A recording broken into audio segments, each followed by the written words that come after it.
Hello, today I'll be putting together what was a computer before, but seems to be having problems.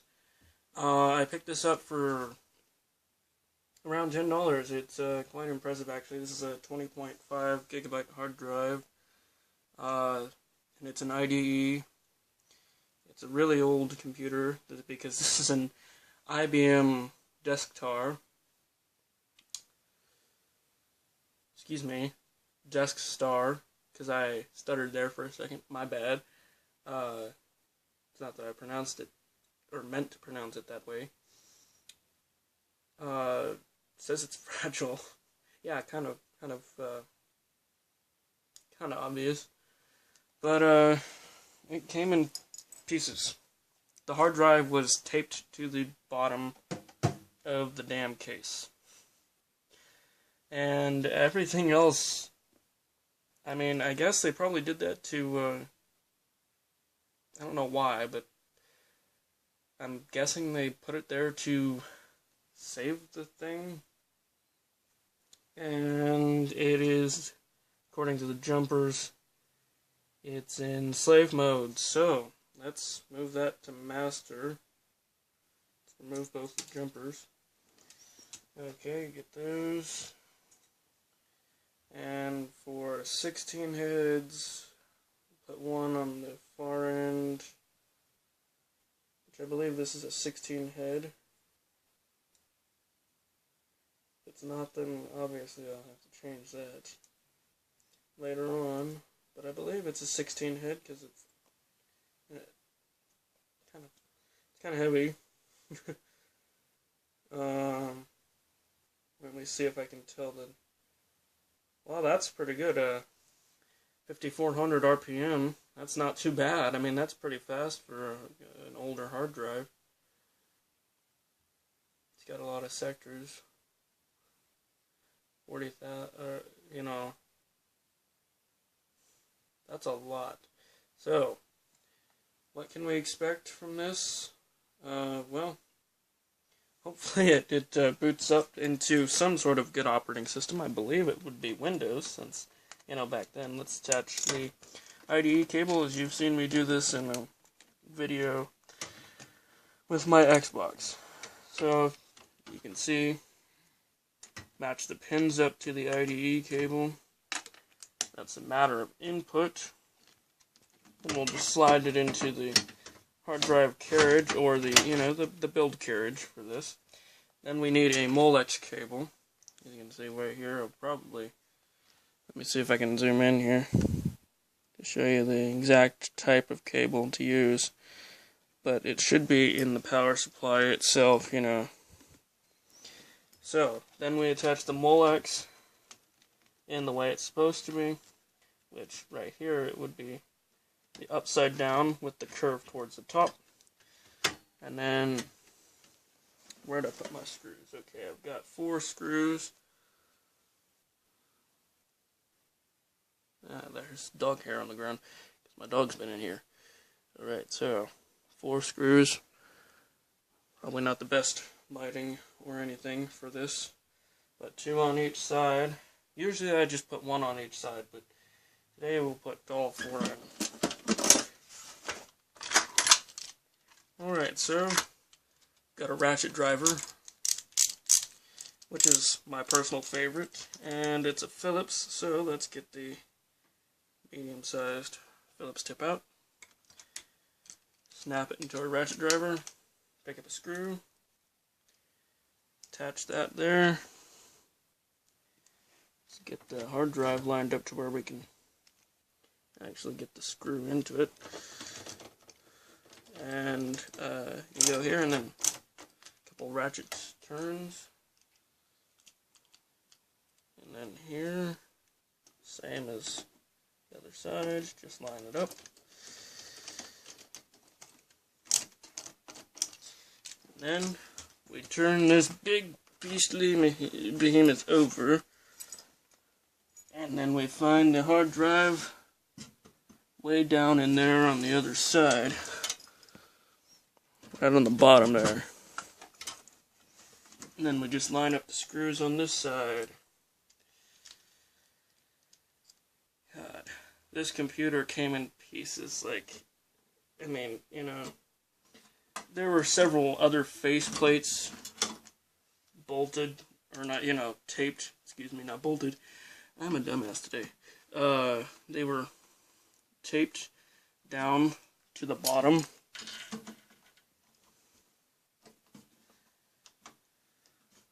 Wow, this is not proving to be a very fun task. It's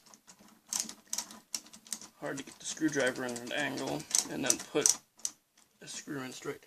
But there, I mean, there are like extra cables that are in the box behind where I've got my extra computer parts. Like, there was extra IDE cables behind here.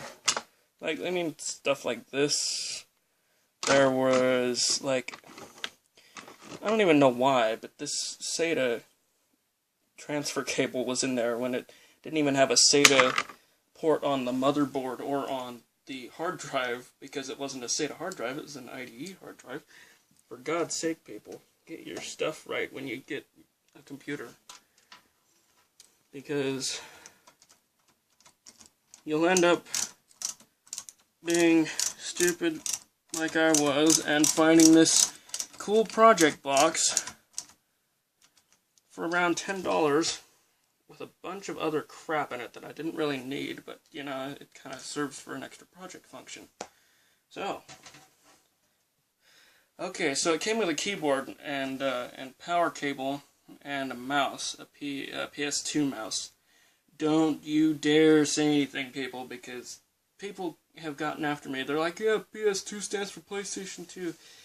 Actually, it's just a mouse type port. Thank you very much, people. Like, my friends are just, sometimes computers just slip their mind like butter. And they just don't seem to get them. I mean, even, you know, they're like your parents sometimes. It's like, wow, you don't get that. So, it's got some good standard stuff. It's got your long ports for your transfer and monitor type things, if you use those for monitors. Personally, I use the original, or not the original, because the original is not on here, I don't think. But see, this is the PS2 port for mouse and keyboard. I can use the USBs, you know, any USB devices. I can attach speakers, headphones, whatever, but I don't think this has a sound driver on it. I don't think so. Not with the way it was put together. It's also got an Ethernet port, which is very nice, you know, just in case I decide to bring whatever this is online. Now that I do have internet right now.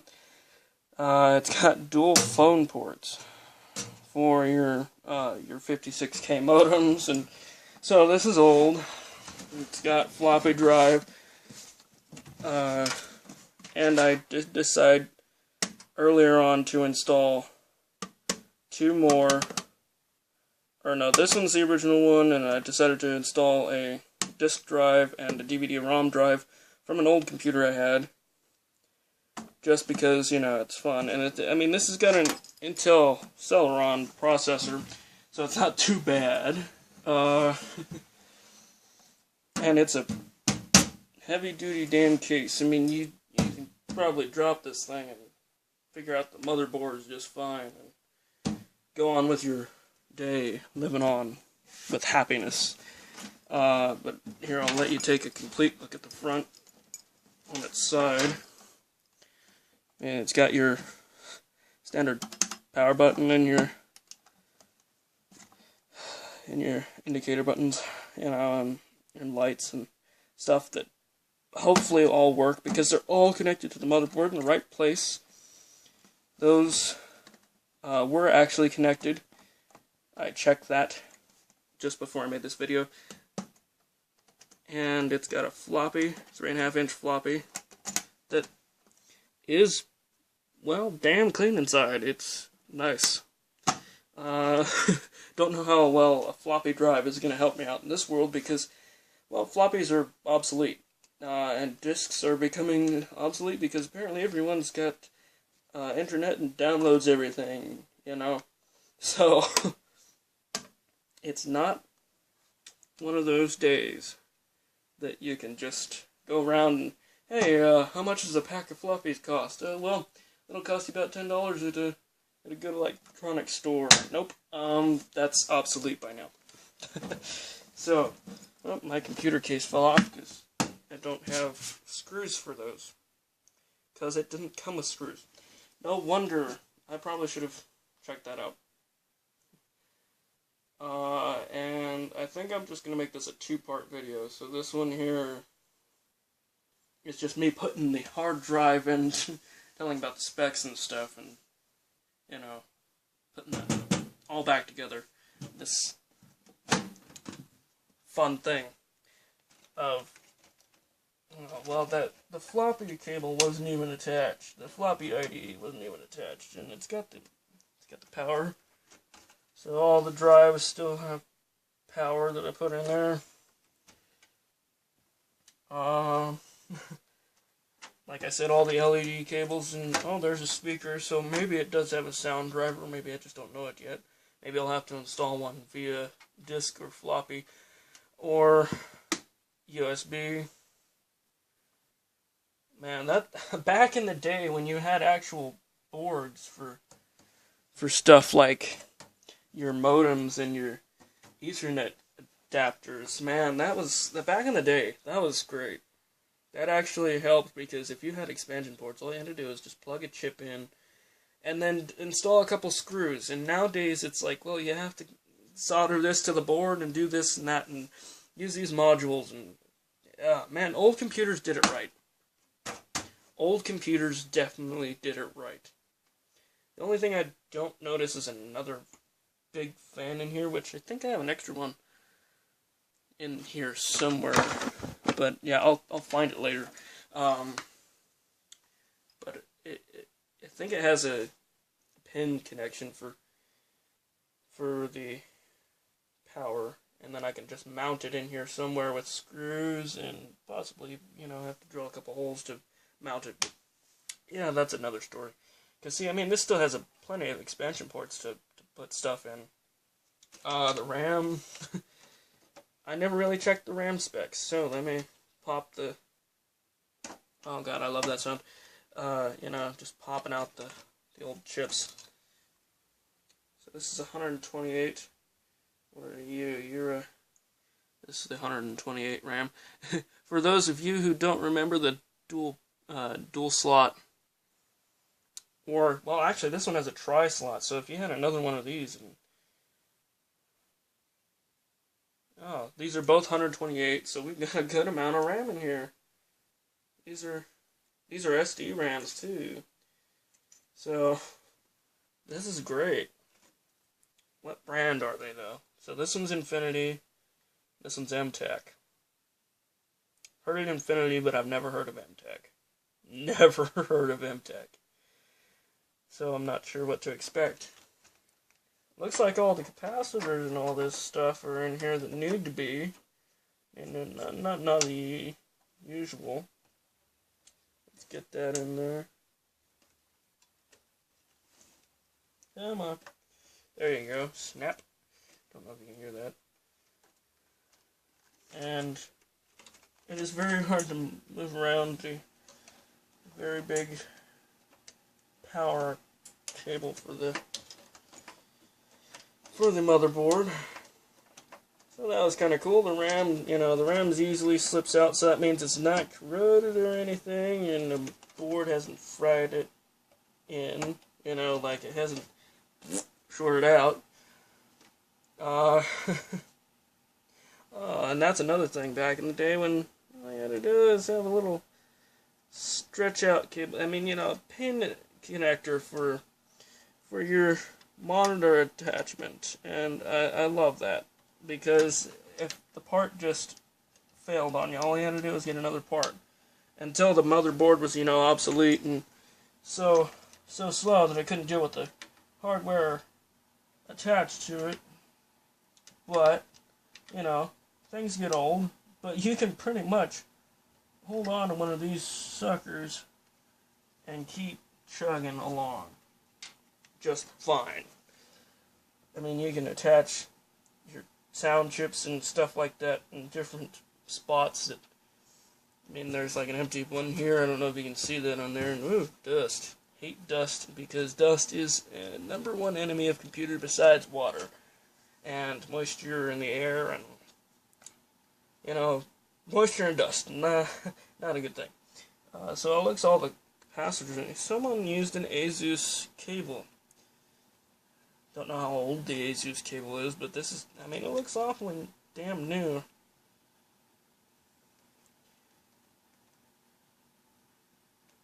Oh no. No, that is mine. Okay. Because, I mean, look at all this tangled mess of IDE cables for, like, every frickin' thing. This computer has actually only got 3 slots of IDE, and I managed to put in a floppy, a hard, and don't say a word, people. I know it's funny, but, I mean, actually, you know what? Leave it in the comments. Seriously, people, if you're that inclined to make a dirty joke about computers, put it in the comments below. So, floppy disk drive, hard drive, CD drive, DVD-ROM drive. All plugged in and ready. Oh, hey, these even have jumpers. I forgot about that. Well, hopefully it's a 16 head, and the hard drive is configured right. And hopefully it has something nice on it. And I'm not talking about DOS mixed with Gem, because I've tried Gem before on an old computer, and Gem just, I mean, it was a toy, more or less, than an operating system for a desktop. It, it really was not fun, unless you had installed the mouse driver, because you had to do everything with the damn keyboard. And if you didn't have a mouse driver on hand, you'd have to download one from a computer from the present and transfer it over via whatever matters were available. And sometimes that would be hellishly slow, because on File Transfer Protocol, you'd be going from your router through an Ethernet cable that, you know, was either ridiculously long or it was so short and it just didn't want to. Sometimes the cord would fall out, people tripping over it. And man, that just pisses you off, and it pisses me off, to be honest. I mean, really, people, watch out where you're going, because computers still have wires. Bottom line, still have wires. Oh, my God, I've gotten on so many different tangents. I've got an old Xbox hard drive that I'm hoping that will power back up. I don't know exactly. I think this is the 8GB version of the old Xbox hard drive. It's a Series 5 Seagate from the U series, and it doesn't appear to be having the warning label cut, but it does appear to be jumbled around quite a bit. I don't know. This used to be my grandpa's when it was in his Xbox. Same with this old disk drive from the Xbox. You can see it's clearly from Xbox. The heat shield fell off. You know, I mean, that would fit inside the old Xbox. But I've also got an IDE, or not, SATA hard drive, excuse me. And it's 120 gigabytes. This is out of my old computer as well. This here, it's also got the Seagate Disk Wizard software, availability, support, you know, all that listed in the information summary below. that's an old hard drive. This is running firmware 3.42. The other one seemed to be newer, even though it was IDE. And it was running firmware 6, I think. Oh, that's why. This is an old Barracuda. I forgot. This is the one that my uncle had built into a box and sent to us. When this is my first computer. Holy Jesus, this is my first computer hard drive that I ever touched, ever had. This thing, it's beautiful. It brings so many memories back. I'm gonna cry. No, I'm not, because I'm not that way. But anyway, I am rambling on for you guys. Just about pretty much anything I can think of about the computer. But, yeah. I've been going on for 20-something minutes. So, goodbye for now, and I will do the second part of this video of powered up and running. Goodbye.